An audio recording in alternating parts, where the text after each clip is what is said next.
Morning. Morning, Gav. How you going? Yeah, good. Another Friday.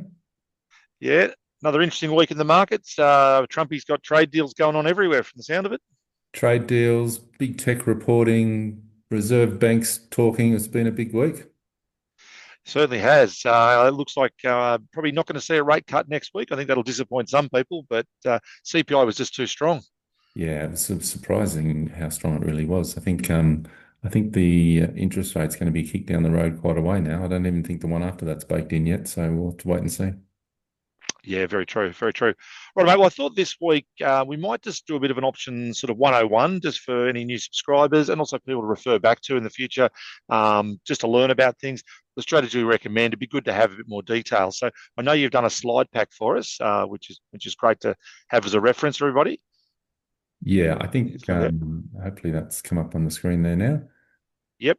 Yeah, so I So think rather than go through it line by line, mate, I thought we might just have a bit of a chat about some of the strategies we've been doing. yeah, for sure. There's a put this together really as a reference for people to refer back to if they want to have a look at it. But yeah, we can just have a general chat about what it looks like. Fantastic.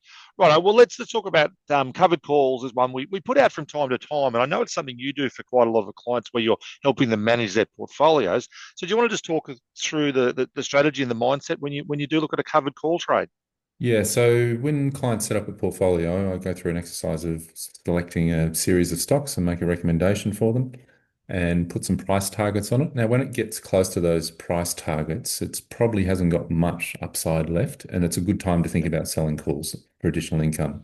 So, what we've been doing with clients is once it starts getting up there, we look to sell a call that's above where it currently is. Now, and a call option gives you effectively selling the right to sell your shares at that price. So if it doesn't get there, you keep the premium, so it's additional income. But if it does get there, you're selling the shares and you're keeping the premium. Now, we've been doing that now for a number of months with some clients with the same share. The share doesn't quite get there. They do it again the following month. And it's a great way to bring in a bit of additional income on top of things like dividends. So it's been a really good strategy for a number of my clients that hold reasonable holdings across some of the quality shares. What sort of dollar value? Sort of like $100,000 holding in most stocks would be sort of what you'd be looking at Yeah, as look, I a find if it's you need to be having between 80 and $100,000 in the stock to make it worthwhile to sell the calls to get the premium.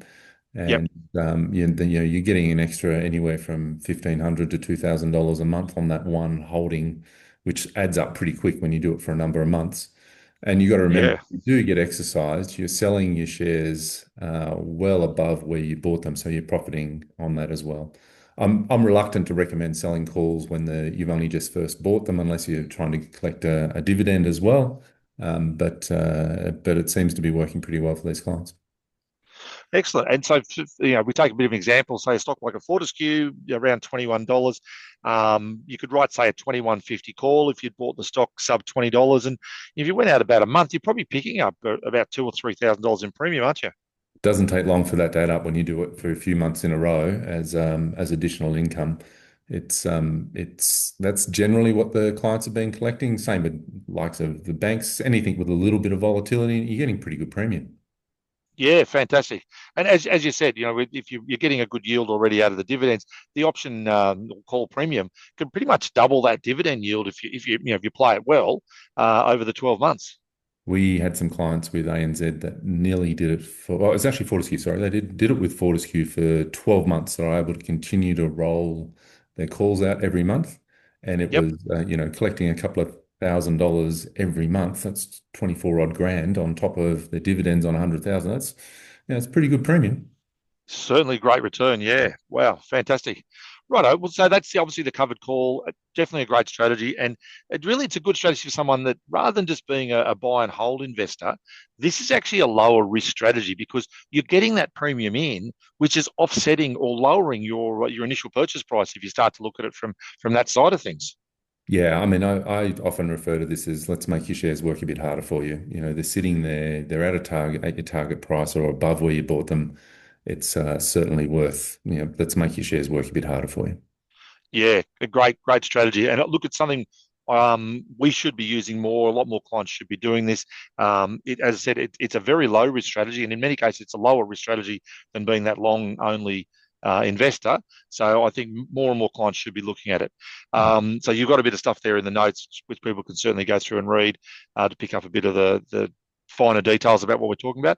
Yeah. Look, the other strategy that we do, and I know we do a lot of, is selling put options. And when we're doing that, we like to say that we're selling a covered put. Now, what does that mean, Gav?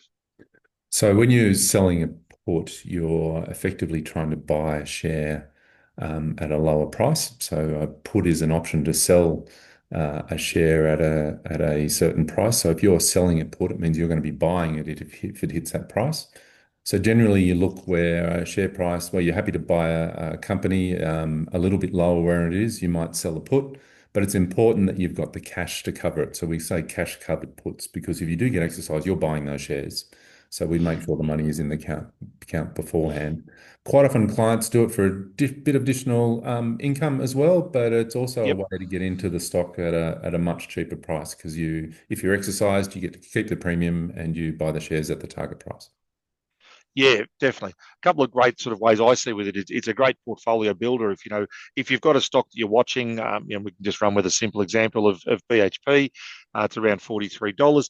If rather than pay $43 in the market right now, you could sell the $42 put, pick up a premium of say 40 or 50 cents if you went out a month or so, and then if the stock does fall back to 42, obviously you'd be having to purchase that stock, you'd be exercised, have to buy it. But when you take into account the 50 odd cents of premium, you're getting into the stock at around 41.50. So it's a great way to buy a stock at a lower price than current levels. But if that doesn't occur, obviously you do get to bank that premium. And as we've always talked about, if we're doing the cash covered put, you have those physical funds sitting in a cash account, so they are earning interest while you're waiting to get it hopefully exercised. So they're not sitting as dead money either. The money is working while you put options earning you that extra premium. So it could be a great strategy and something again. More and more clients should look at this rather than just jumping in and buying in the market. I think selling a put where you've got the capital to take the stock up is such a sensible strategy. If you look at, I think we recommended MCOR for this strategy last week. It's come back a bit in the last few days. Yep. It's all its price targets are much higher than what it is. If you've got the cash sitting there, a stock like that where the setup is that all the price targets are much higher than where it is, it sort of sets yourself up for, well, it's a quality company, pays a good dividend, happy to Yep. own it at a few dollars less or a few, say 50 cents less than where it is at the moment or 20 cents less, sell the put. Yeah, definitely. And that's an easy strategy to look at. I think AMC was about $12.13, $12.15. If you sold the $12 put for say out to the November expiry, you probably pick up 20 or 30 cents. So you'd be getting into the stock sub $12.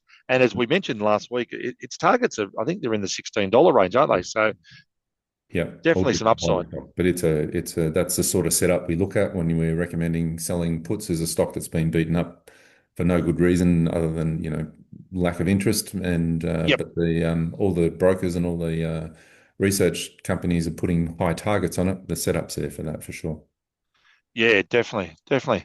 Well, mate, that probably covers just a bit of the strategies we like to run. I know you've got a little bit there on buying puts. Obviously, buying puts is a great one for insurance if someone wants to insure their shares. But I think if someone's looking to take that strategy, they're better off talking to us about the idea of covered calls. And there's other strategies that I think we can help them produce a better income rather than just buying puts outright. Yeah. If they, so something to definitely consider when it is appropriate to buy puts. But they're probably conversations to have with us if you are considering it, and we can talk you through the finer details of it. I think the setup for buying puts is pretty unique. In that, say, for example, if you're going away on holidays for 3 months or so, you're happy, the stock market's going to move around a bit, but you don't want to take more than a 3% hit to your portfolio while you're away, and you don't have to worry about it. If you have a Yep. chat to us, we might recommend buying some index puts for as insurance for those 3 months or something like that. But again, this is one where you want to have a chat to us because it's be pretty unique to your portfolio. Yeah, yeah, very true. Mate, well, that's some fantastic information. I hope that anyone who wanted to learn more about options can refer to this, go through the slides you had there.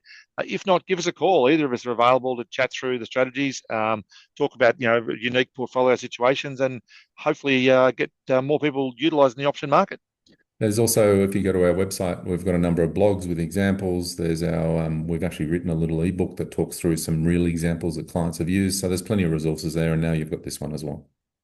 Yeah, that ebook's fantastic, mate. I know you put a lot of time into that, and they are real examples. I know you worked pretty hard over about 18 months on that, so Yep. it's a great reference source. So, mate, let's see what the market does today. We've got a little bit of a positive lead from the SPY. Whether Yeah. we get back over 8,900, oh, it's going to be tough, especially It'd going into Friday. be tough with the US market down so much last night, but we'll see how we go. Yep. Have a Right, great mate. Have a weekend. good week. Talk to You you soon. too. See you later. Bye.